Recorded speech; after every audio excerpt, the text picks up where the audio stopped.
So a lot of people have been asking, how do you replace the filter? It's called a pre-filter. It's actually a HEPA 10 filter, and it's actually, I'm going to go ahead and plug it right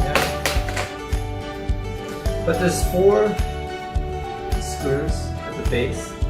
And the reason why there's screws is because for it to be a certified product for health, it actually needs to be screwed on securely. So that way there's no accidents.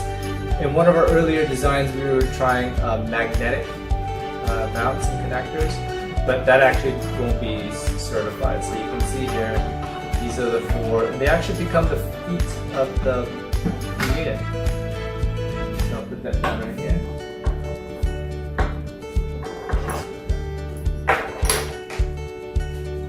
And so at the base here, when you remove this,